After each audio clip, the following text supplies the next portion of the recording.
Eventually, you will come to understand that love heals everything, and love is all there is. Gary Zukav is one of the most influential spiritual teachers of our time, known for his rare ability to translate profound truths about consciousness, responsibility, and the soul into language that lands in real life.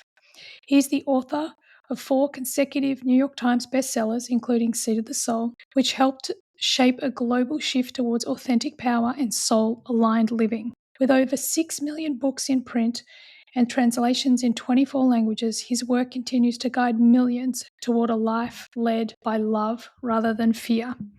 Now, from a human design perspective, Gary actually has the incarnation cross of the Maya. So that's gates 62, 61, 32, 42. And this cross is a cross of understanding reality through attention to detail, where meaning is revealed not through abstraction, but through precise language, careful observation, and a deep devotion to truth. When someone with the cross of the Maya crosses your path, I encourage you to think about this as you listen to this podcast, because this is crossing your path right now. The invitation is simple and profound. Understanding comes through noticing what others overlook. So, of course, I want to include Brynja's dinner party question. And for the cross of the Maya, the question is, what are you trying to understand? Pretty cool, huh? I do think it's pretty epic with all the work that Gary has done.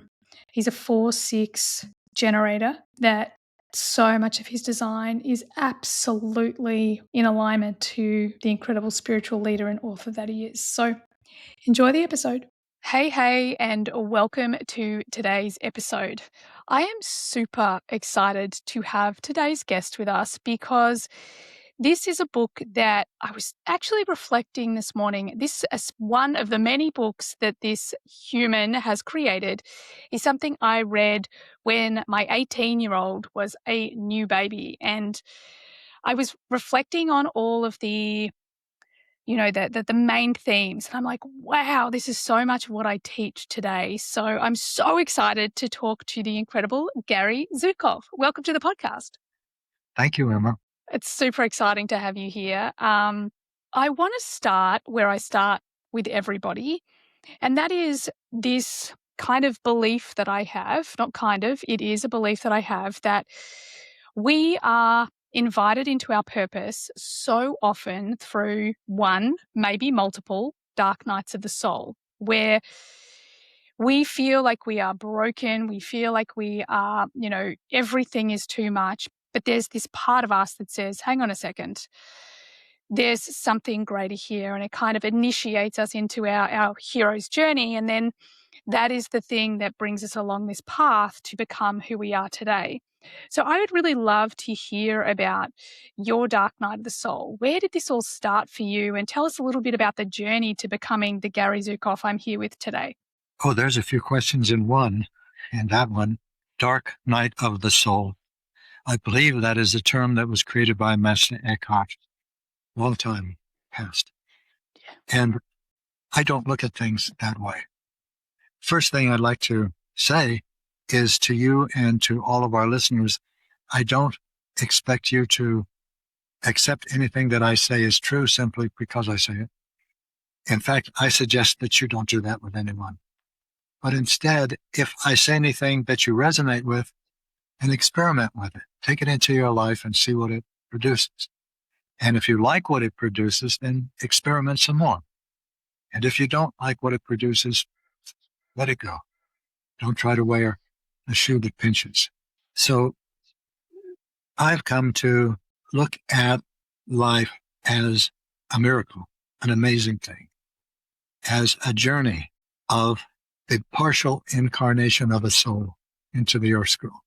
I feel, and it's my experience, that we are in the midst of an unprecedented, epic transformation of human consciousness. It has never happened before. Never. It took 300,000 years, depending upon where you start counting, for the evolution of the last of the old consciousness to evolve to what it is now. And now it's obsolete. And a new consciousness is replacing it very fast, within 3 human generations. That is faster than an eye blink, faster than a heartbeat from the perspective of the previous experience of evolutionary time. As a whole, our species is acquiring a new consciousness, and it's dramatically different from the old consciousness. The old consciousness was limited to the five senses. If they couldn't detect something, then it was determined to be imagination or fantasy or delusion. The new consciousness is not limited to the five senses. And that means that we are beginning to experience some of the processes of non-physical reality in our lives. The understanding of power, and the only understanding of power that's possible from the old consciousness, is the ability to manipulate and control. That's now poison. It's not just obsolete, it's toxic. It produces only violence and destruction. And it used to be our good medicine. We used to need it to evolve. So in other words, we are transforming from a five-sensory species that evolved by surviving and that survives by pursuing external power, the ability to manipulate and control, into a multi-sensory species. That's a term I'm using to talk about the new consciousness. And we are now evolving by growing spiritually. And we are growing spiritually by creating authentic power, the real power. And that is the alignment of your personality with your soul. These changes are enormous, dramatic, unprecedented. For example, if I were to ask you, I'll ask you now, Emma, are you more than a body and a mind? Definitely. Exactly. That is the new consciousness that answered that question. If I ask that question to someone with the old consciousness, they'd look at me and say, what else is there? That's how big the difference is. So everything that Linda Francis, my spiritual partner, and I do and share is to support people in recognizing their consciousness, the new consciousness. Now, someone like you, a millennial or a Gen Z, is not the new consciousness anymore. It's consciousness. This is life. This is what you're born with. So we help people with the new consciousness recognize its capabilities, which are dramatically different and expanded. We help people experiment with it to see if what we're suggesting is so for them. And it will be. It always is.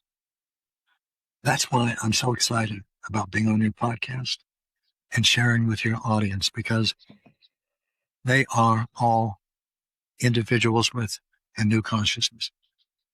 If they had the old consciousness, they wouldn't be listening to a podcast like this. There's nothing. Exactly. There would be nothing in their experience that they could use to latch onto, to help them understand what it is we're talking about. What we're talking about is the new human consciousness. And from that perspective, here's another dramatic difference. I'll put it this way. From the old human consciousness, your life began on your birthday, and it will end on your death day. From the perspective of the new consciousness, you began long before you were born. And the life that you are living now began when your soul, a part of your soul, incarnated into the domain of time and space and matter and duality, which we can call the Earth School, because it's a learning environment. And your personality, your incarnation will come to an end when your soul decides to return home. It will decide that, not you. And when it decides, nothing can stop it, and nothing can make it happen before. Of course, you could always take your life, but that's a different story. Let's not go into that now. It's not as important, nearly as important as what we're describing, which is the new consciousness and how you use it. Mm. The new power is this. It is the ability to align the mortal part of yourself, of your personality, with the immortal part of your personality, which is your soul. Another way of Mm. looking at new consciousness is this is the first time in our history as a species that our species as a whole can, individuals in it can recognize themselves both as a personality that is limited in time and a soul that is not limited in time, that is immortal. And power now is the ability to align the mortal part of yourself with the immortal part of yourself. And that's the soul. And the intentions of the soul are harmony, cooperation, sharing, and reverence for life. Very different than manipulation and control.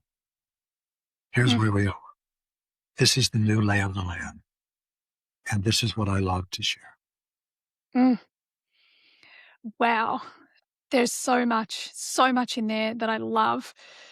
First of all, I want to say thank you. I'm Gen X, but I will take a millennial or a Gen Z. Thank you. And so much of what As you're a Gen sharing. X, pardon me, Amber, but as a Gen Please X, go. that means that it's meaningful to you when I say the difference between the old consciousness and the new, because you have experienced both. You know what the old consciousness is. And you're welcome. For me and my part, you look like a vibrant millennial. Actually, you look like a vibrant human being. Yeah. Thank you. Thank you so much. And there are so many things that I want to kind of head into, but I really want to start with even how you framed the beginning of this conversation, because it's actually something I also say a lot. And that is by empowering people through the statement, don't believe me, experiment. Just listen.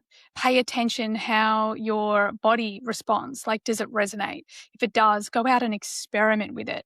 And I really feel this is one of the most empowering things we can do in the world right now is really encourage everyone to, as you say, look at power and understand that we are moving to this time that is about self-empowerment. That's what power is about. It's I believe me, I love me, I trust me, I back me, and we start to give from this overflow as opposed to that old paradigm of which you're absolutely right.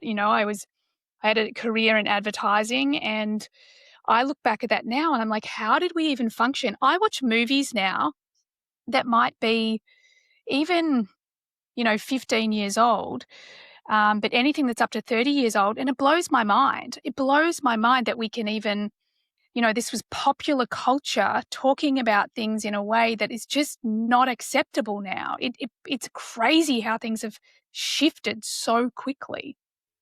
The new consciousness has in it aspects that everyone will recognize. For example, reincarnation. For example, karma. The universal, impersonal teacher of responsibility, put it that way. The difference, and there have always been people, humans, who expended the energy to connect the dots between their intentions, between what they intend to bring into the world and the experiences in their lives. But there haven't been many. All of our religions have been named after one, and there have been many others. Some known, some unknown, many unknown. The difference is now everyone is experiencing these things, everyone with the new consciousness. So these dramatic differences lead to dramatic ways of living our lives that are different. For example, in the old consciousness, your personality seemed to be one monolithic thing. Sometimes it's angry, sometimes it's happy, sometimes it's jealous, sometimes it's buoyant. From the new perspective, each of these emotions is the origin of each of these emotions is a part of your personality. Your personality has many parts. Some of them originate in fear, and we experience those as anger, jealousy, fear, resentment, competitiveness, uh, overwhelm, anxiety, compulsions, obsessions, addictions. These are all experiences of fear. And also, they all have some things in common. Number one, they hurt. They physically hurt. In other words, from the new perspective, the new consciousness, emotional experiences are physical experiences. So there are two tools, only two, that are necessary to create authentic power. Three, actually, because you can consult intuition, and that's a great help. But let's look at the two first. Emotional awareness and responsible choice. Emotional awareness means using your body to detect whether fear is active in you, a frightened part, or love is active in you, a loving part. The loving parts of our personalities we experience as gratitude, appreciation, patience, contentment, all of the universe. When you act from a frightened part of your personality, you create consequences, and they're painful. They create painful and destructive and unhealthy consequences for you. So whenever you're experiencing an emotion, let's take a painful emotion. The first thing, if you want to create authentic power, and it's a good idea because our evolution now requires it. If you want to evolve, you always have that choice. You always have a choice. If you experience a painful emotional reaction, the first thing to do, I suggest, is look inside of yourself, not look at the world. From the old perspective, the world is the cause of your pain and your pleasure. And so to increase one or decrease the other, you need to change the world.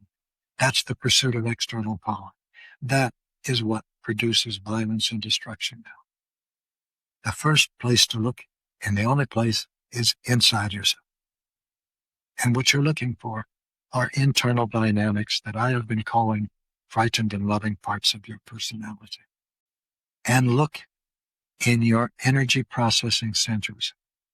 For example, start with these three: your throat area, your chest area, and your solar plexus area. In the East, these are called chakras. That's a Sanskrit term. So, since I'm an English speaker, we call them energy processing centers. And when you look in these three areas, look for physical sensations. Physical sensations, not I'm happy, I'm down, I'm up, I'm joyful. No, that will not help you. Look for physical sensations, like when you hit your thumb with a hammer instead of a nail. That's physical. That hurts. And a frightened part of your personality hurts that much as you begin to develop the ability to experience it fully, which you will. So if someone says, "What are you feeling, Emma?" and you're in a frightened part of your personality, if you want to respond in a way that is emotionally literate, you'll be able to say something like this. I'll just make this up. Well, in my chest area, I feel a ache in the lower quarter, front quarter. And I feel a stinging, stabbing pain in the right side. And I feel a band contracting across my chest. In my throat, I feel something in my throat, a contraction about the size of a golf ball. And it's midway up my throat, say, between my chest and my beneath my jaw. And it hurts. It hurts. It's contracting. You may also, and I also feel some stabbing pains in my right shoulder area. And then in my solar plexus area, I feel a burning or a churning across the top of it. So if you answer in a way like that when someone says, what are you feeling, Emma? That's emotional literacy. Everything else is emotional illiteracy. And because all of the physical sensations I've described are painful, you know that you are in a frightened part of your personality. Often you know that, like when you're angry, you're jealous, it's obvious. But you don't always know what part of your personality you're in. Your body will never lie to you. Look for that part of your personality that's active in you somatically, in terms of your body. And while you're there, so to speak, look at what it's thinking. Its thoughts will always be judgmental and critical.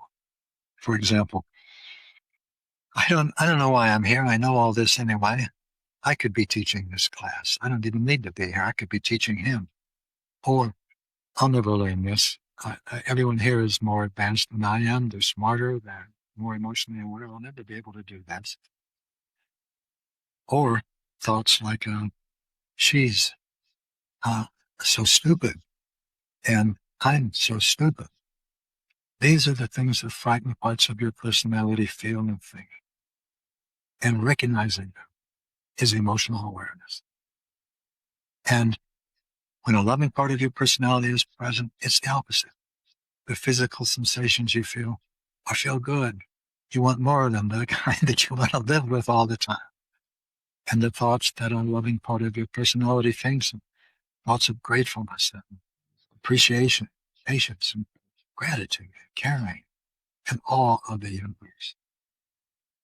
And when you act on a loving part of your personality, it also produces consequences.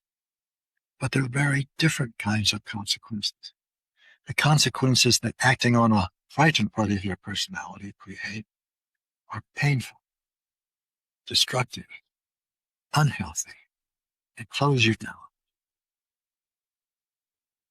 And you live in misery. Your life changes. You experience loneliness, isolation, disconnection. And you ask, is this all there is? There's got to be more to life than this. And there is. That's a good question from that perspective. And when you act from the loving part, you create healthy, open, engaging, inclusive, vital, energetic, creative experiences in your life. So the choice between fear and love is not a should or a shouldn't. It's not an ethical choice. It's not a moral choice. It's not a philosophical, psychological choice. It's the choice between which experiences you're going to create for yourself. Beautiful, peaceful, expansive, connected, or the opposite. That's all. The universe doesn't look in terms of reward and punishment or good or bad or should or shouldn't. It looks at it, you could say the universe looks at something, it looks at it in terms of cause and effect. And every cause has an effect, and the effect has a cause. And if you participate in the cause, you will also participate in the effect. In the Earth School, there are only two causes. Those are love and fear. Those are your intentions. An intention is a quality of consciousness. Now, of course, there are other intentions, like I want to go to Italy. I want to learn how to eat and pray and smoke, or whatever. Become a welder, become a mother. These, you might say, are out-tensions. They're physical goals. But the intentions are only two in the Earth School, because this is a realm of duality, and duality requires choice. And this choice is between love and fear. And the choice is always your choice. Your life will always bring you, and does bring you at each moment, to a point of choice. And you always choose between love and fear. If you're not aware of your intention, it's fear. You can't choose love unconsciously. That requires an aware, conscious choice. So as you use emotional awareness, you become more aware of whether you're in love or fear.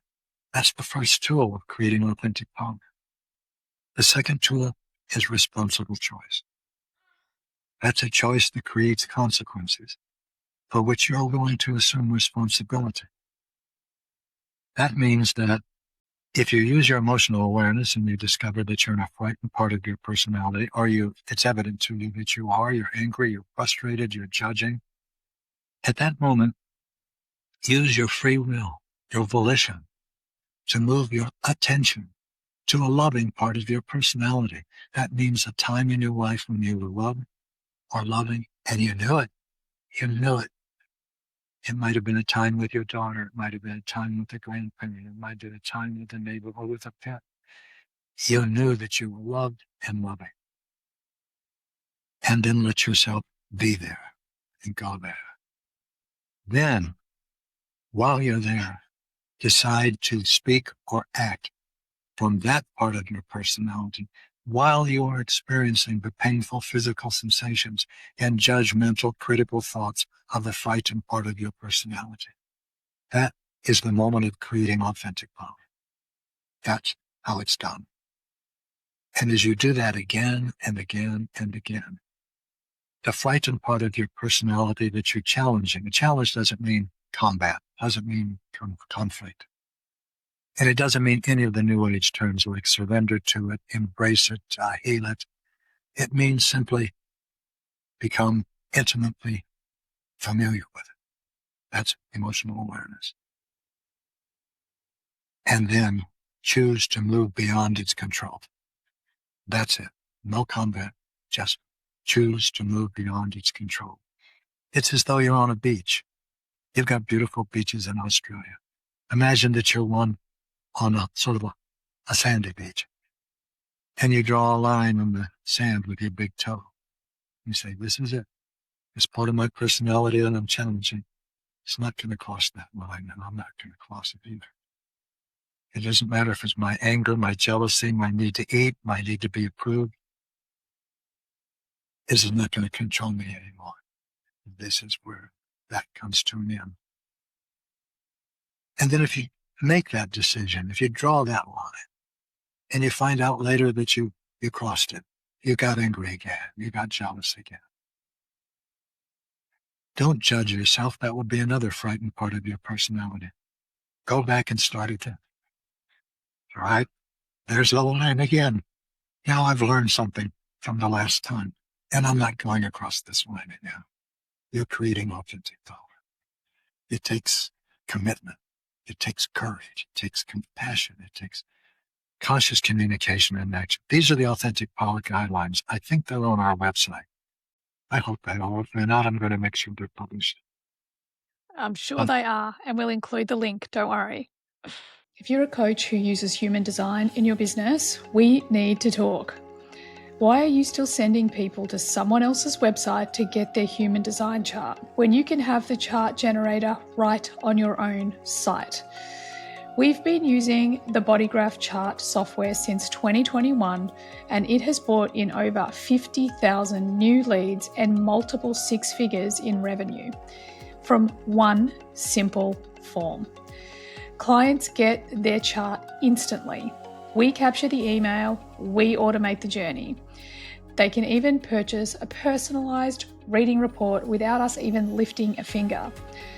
It's affordable, easy to install, integrates with everything, and the support team is incredible. If you want to grow your audience, automate your front-end funnel, and turn your human design knowledge into real revenue, you need this tool. Head to the link in the show notes to start using Bodygraph and use the code Human Design Podcast for 30% off for 6 months when you sign up. Appreciate that, because I want to support everyone that's listening to us in creating authentic power. So you don't think for a moment that it's a new age philosophy, theory, self-help modality. It is a way to change your life. When people first come to us at our events, they're on, you might say, New Age buffet. And they want to see, well, I mean, all of my colleagues in my age group are wonderful. So some of them want to say, well, let's see what Eckhart has to say. Let's see what Deepak has to say. What about Marianne? What about Neil? Neil Donald Walsh is my neighbor. And so they said, well, let's see what Gary and Linda have to say. And why it's like that? Not cynical, but skeptical. Say, well, what do they got? What's the difference?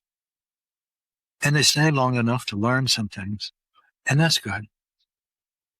But a certain point comes when they actually see that they're changing their life. And it's not theory. It's not practice. This is it. And they think, my Lord, I'm actually challenging my anger. I don't know how this can happen, but last time I decided I wanted an Oreo cookie. I also decided I'm not going to eat it right now. And that's when they become committed. That's when they realize this is no frivolous encounter. This is a full-on conscious, committed encounter with your life, with you. And no one else is going to do this for you. No one else can. No one else cares. It's for you to do. And once you start to do it, you change your life. That's creating authentic power. Mm. So beautifully said. And, it's interesting listening to you because, the way the human brain works, the way my brain works, I can just see threads of my life in it. What is, I say crazy, but of course it's not crazy because there are no coincidences. But yesterday I had something happen where I found myself as a 2-year-old and I felt this fear, and it's definitely a frightened part of me that I've been carrying around since I was 2, that when I speak my truth, when I am authentically me, that I can't handle the pain of the retaliation or what comes back at me. And what I think is so fascinating about everything you're sharing is because yesterday I was explaining, as this is coming out, I'm explaining like this isn't just physical pain. It's like the emotional pain, the mental pain. And I feel like this is where we're at. It's why things like somatic healing are becoming more and more popular, because I remember probably, I'm going to say 15 years ago, I actually had a moment where I was like, oh my goodness, I think my feelings. I'm thinking my feelings. I'm not feeling my feelings. So I feel like we're in this huge revolution of really understanding, oh my goodness, my body, my intuition, my spirit, my soul, it's talking to me all the time. I've been looking out there for all of these things, but in fact, it's here all the time. And I just love hearing the practical steps, getting back into our authentic power, the simplicity. And what you just said about the people that come to listen to you, again, it's very much my experience because, a large part of who I am is I break the rules. Like, I don't like being told, do this, do that, do this, do that. And I'll experiment with it, just as you said. And then if it works, great, I'll continue. And if it doesn't, I'll put it down. And I feel like this is the revolution that we're experiencing right now, where all of a sudden we're waking up to it's here, it's here, like it's not this authority outside of me, which I think is incredibly beautiful, and right on time. Spot on. That's beautifully said, Emma. Beautiful. Thank you. Thank you. And there's so many of us feeling these things because we are midway through this transformation. It's not beginning, it's already begun.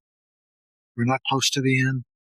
It's within a generation and a half, say by the end of the century. We'll all be authentic. We'll all be multi-sensory. We're midway right now. That means if you extrapolate that, there's about 4 billion people that still have the old consciousness.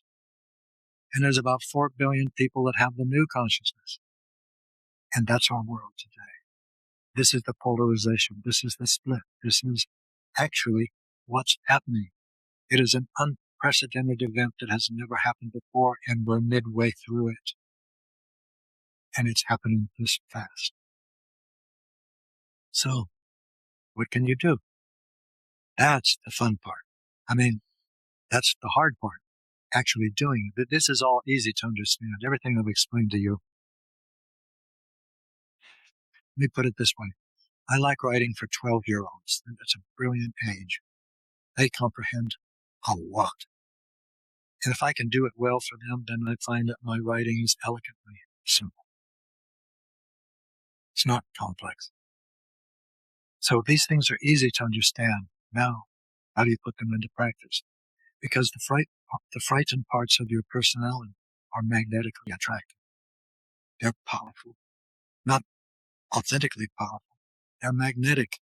When you're angry, you don't think, oh, I think I'm angry now. I'm going to attack. You're just angry. You want to set the world. We want to set people right.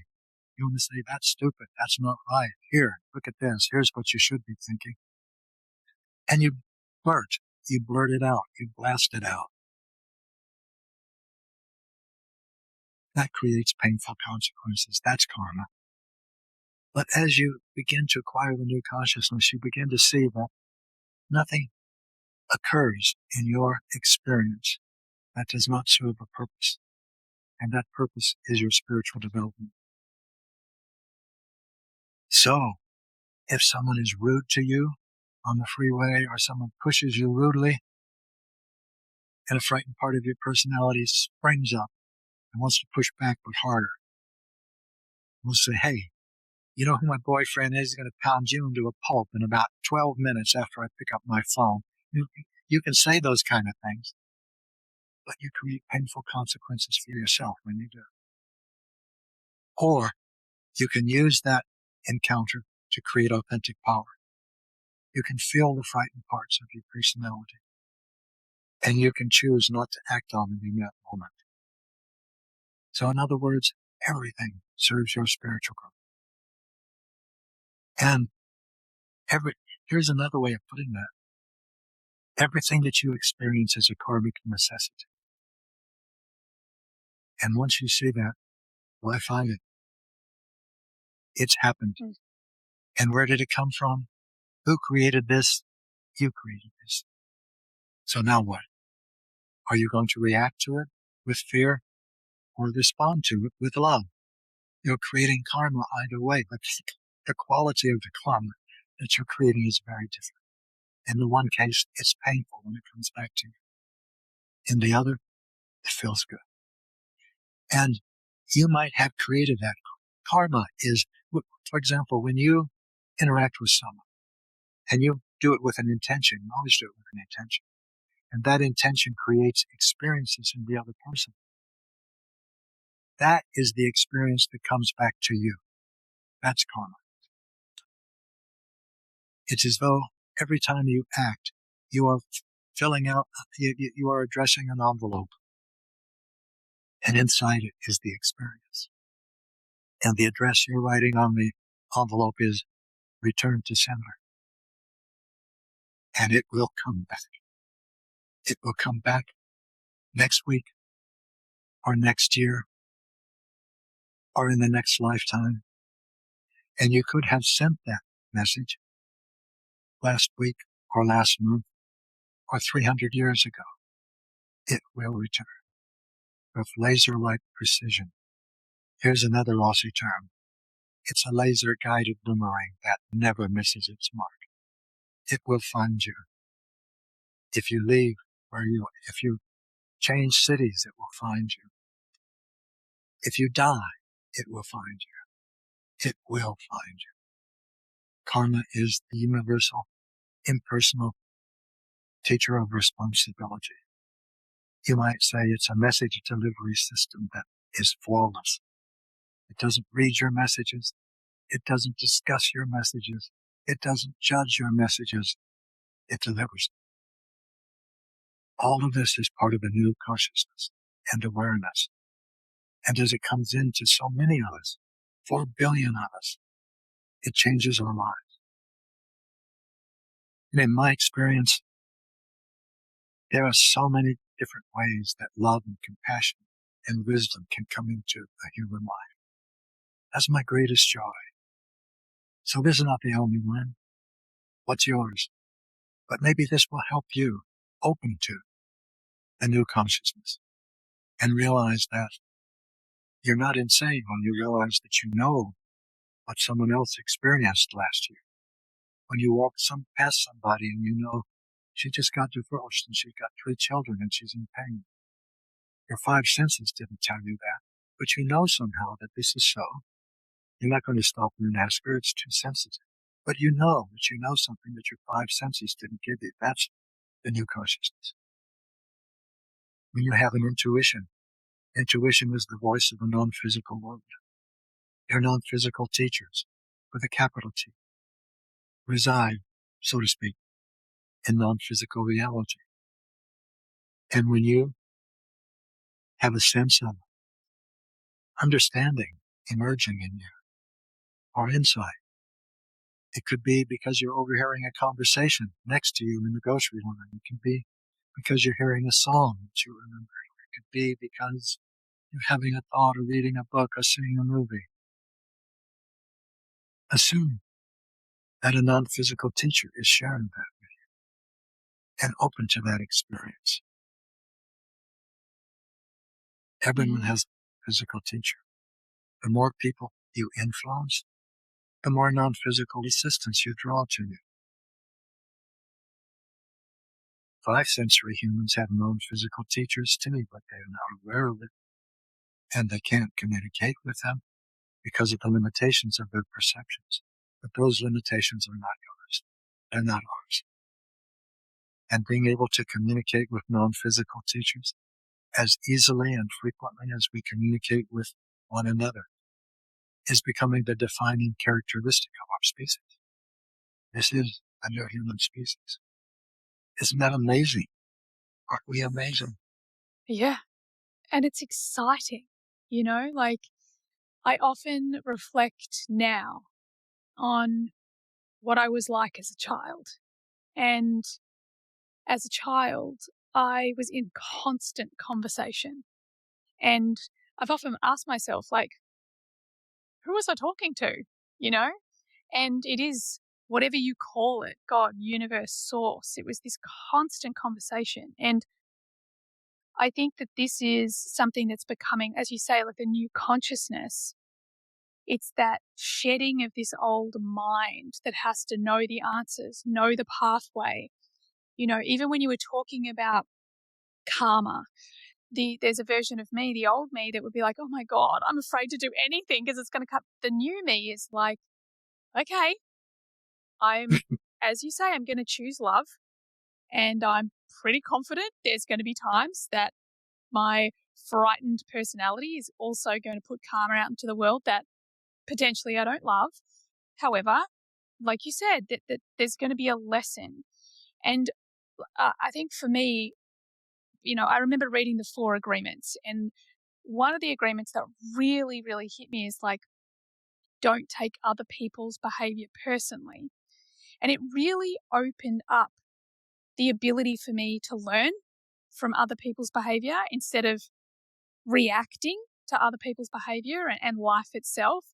That there is this idea that this is actually a gift. Whatever's going on and that whatever that person's projecting onto you, that is their stuff. But what it brings up in you is this opportunity. And it's an opportunity, like you say, to not only become more emotionally aware of you and your surroundings, and also those frightened parts of yourself that, we can let go of, we can heal, we can, whatever those things are, so that we can integrate it and become even more whole. I feel, go ahead. No, please. That's beautiful what you're saying. I just feel like there is this time now where we're shifting from the information age, and I have a lot of people in my community that have transitioned out of corporate, and I often hear them say, oh, I want to teach these things in corporate, but I don't think they're ready for it. And I'm like, I used to think that too, and it's the opposite, the thing is that these things are going on inside of people. They're just too afraid to language it or ask their friends about it. And I feel like those of us that are waking up, that we are, evolving our new consciousness, this is where that frightened part of us, we really need to be kind to it and also say, you know what, that is just a story. If I am being called to serve in certain places, then there will be people to receive what I'm there to do. As long as I'm not doing it, as you say, out of that old model of power, like to be the leader, to be in control, to have power over someone. If it comes from, my listeners, my community, we come from the heart. We genuinely want to share it. I know for me, I don't have any attachment. If people want to learn about human design and follow their human design, you go for it. If you don't, that's sweet, because I honestly feel like it doesn't matter what the modality is. We're going to get to the destination. We're going to get to this heartfelt place. It's just our ego or our mind or our identity is going to resonate with one over the other. It doesn't matter what it is, because we're all going to the same place. That's right. And that place is love. Authentic power is love. There's no greater power. A frightened part of your personality is a part of your personality that prevents you from loving. So when a frightened part of your personality becomes active, whether it's anger, judgment, frustration, competitiveness, all of those things that are expressions of fear. When they occur in me, I say to the universe, thank you, because this is the universe's gracious way of showing me a part of my personality that I need to become intimately aware of and move beyond the control of in order to give the gifts that I was born to give. And that's where the joy and the fulfillment and the completion enter the picture. And you said something I feel is exactly right and of primary importance, and that is intention. It's your intention that creates consequences, not your words, not your deeds. So, and here's how you can tell if you're in fear or not, if there's any attachment, if there's a hair's breadth of attachment to the outcome. Authentic power is the ability to move through the earth school with an empowered heart, without attachment to the outcome. And if you find yourself attached, that means you are acting from a frightened part of your personality. Don't judge yourself. That's another frightened part of your personality. Learn about yourself from what just happened. And then, when another frightened part comes up, challenge it. And when a loving part comes up, cultivate it. That's the creation of authentic power. Challenging fear, cultivating love. Authentic power is the ability to distinguish within yourself between love and fear, and choose love all the time, no matter what's happening inside of you, such as experiences of hopelessness, despair, rage, suicide, genocide, or what's happening outside of you, such as another 9/11 type event, or a tsunami, or another natural disaster.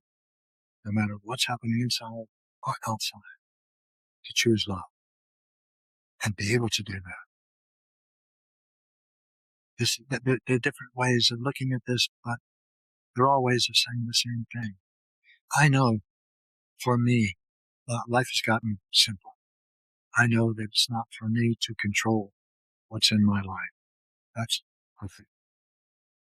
I am responsible for my choices. And that's where I need to keep my eye on the ball. Is my choice love, or is my choice fear? And I'm talking about an intention. Yeah, in other words, I'm not Christian, but I've learned a lot about Christ. I live in a Christian nation. And I see clearly for me that there is a big difference between the institution of Christianity and Jesus. They're not the same. They are claimed to be the same, but they're not.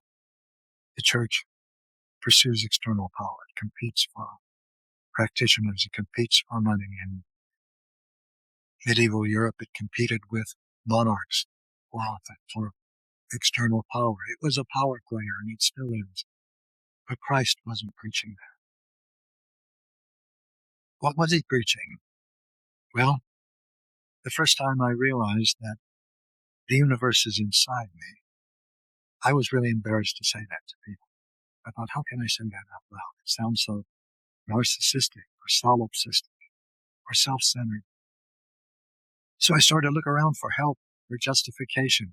And I talked to my friend Cliff. Cliff is in his 90s. I think it's 96. And he was a Presbyterian minister for 70-some years. So I asked him, Cliff, is there anything in Christian theology or scripture that indicates that the universe is inside me?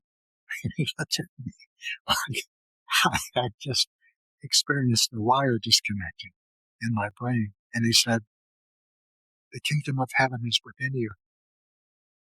Oh, how often have I heard those words? And they went right over my head. My dear brother Jesus said exactly this.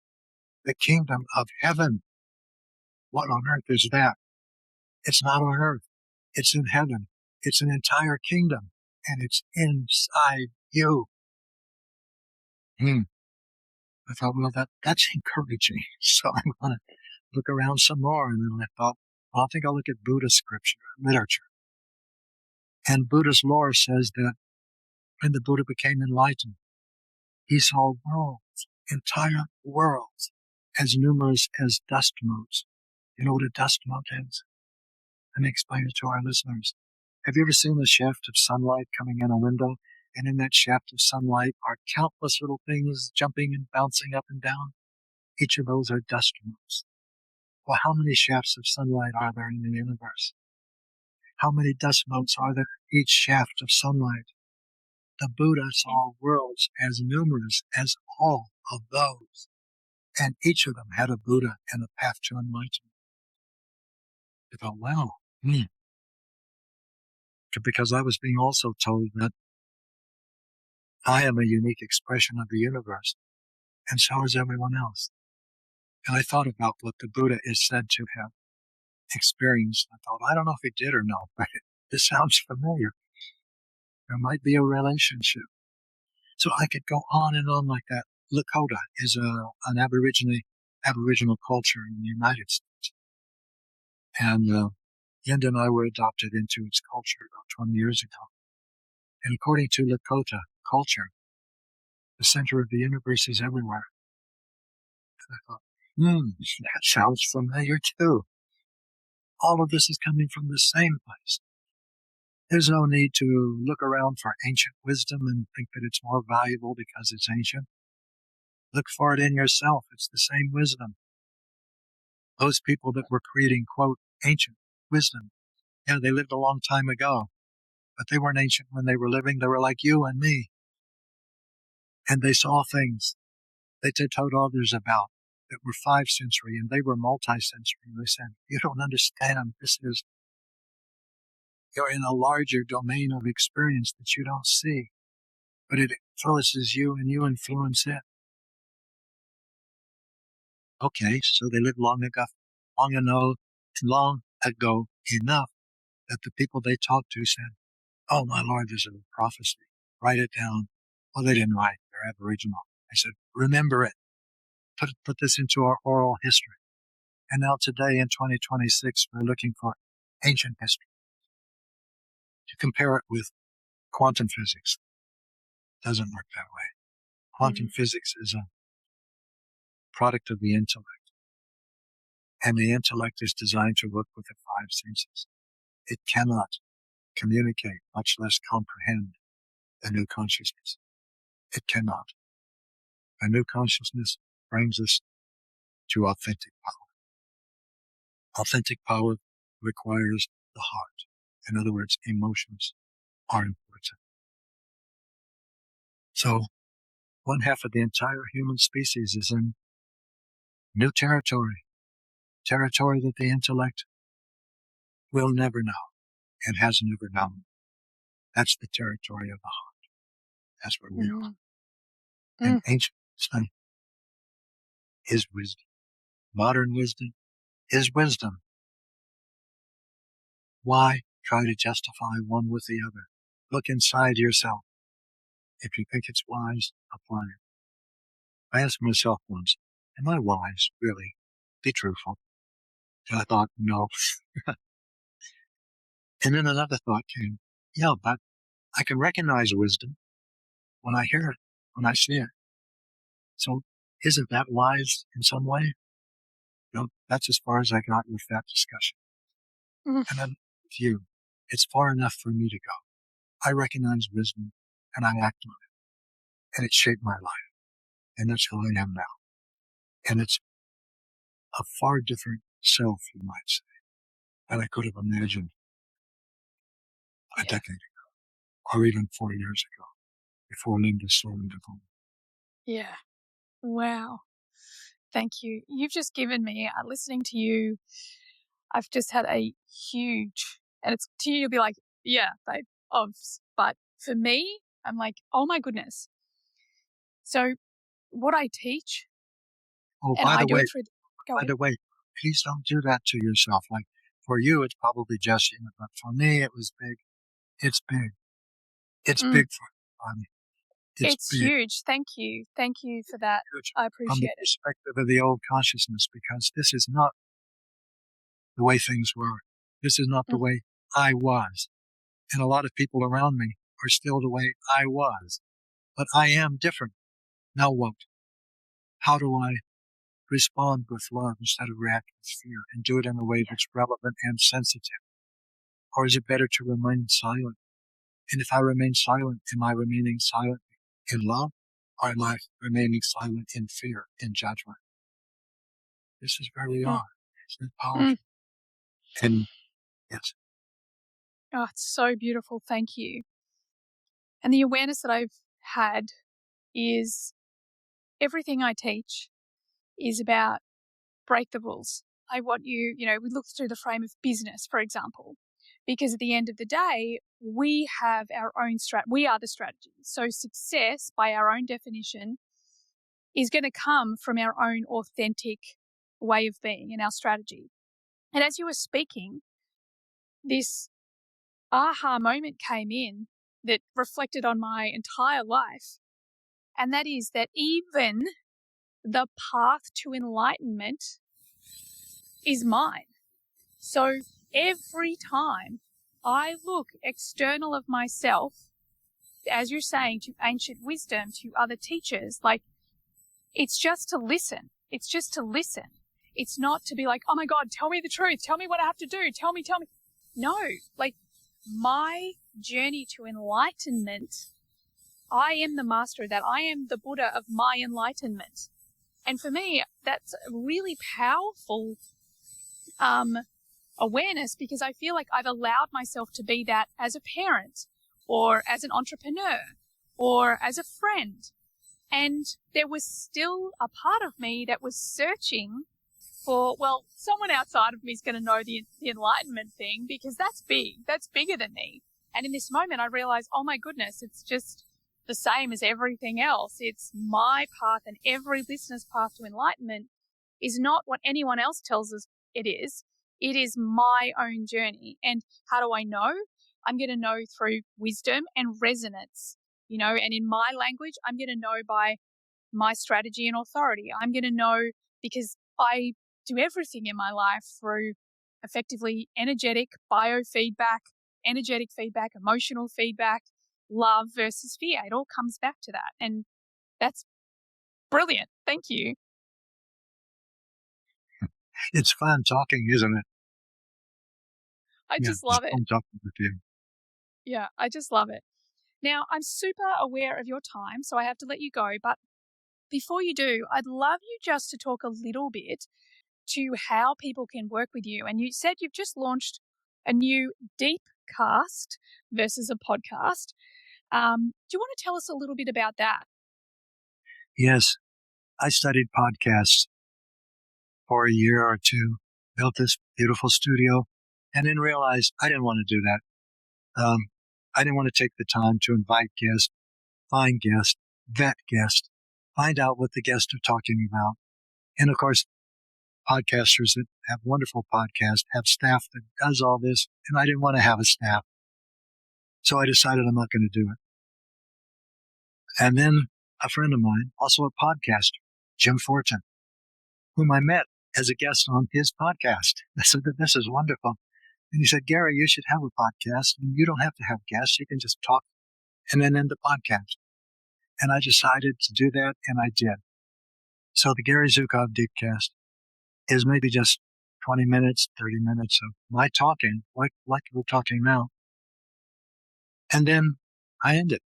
And then our support team, students we've been working with for 20 years or 15 years, they take things from all the videos that we have and they put them together into a little 5-minute piece. And then we release that on Friday. We release the 20-minute piece on Monday, and we call it a soul feast. And we release a little piece that's constructed on Friday, and we call it a soul snack. So you can get a soul feast on Monday and a soul snack on Friday.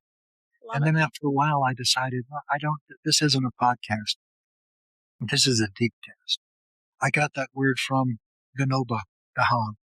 He is the man who, after Gandhi was assassinated, went around India explaining what Gandhi was doing and also created the largest land trust probably in history. I think it's about 6 million acres, talking to landowners in villages and convincing them that they should give a part of their land to the people who work there.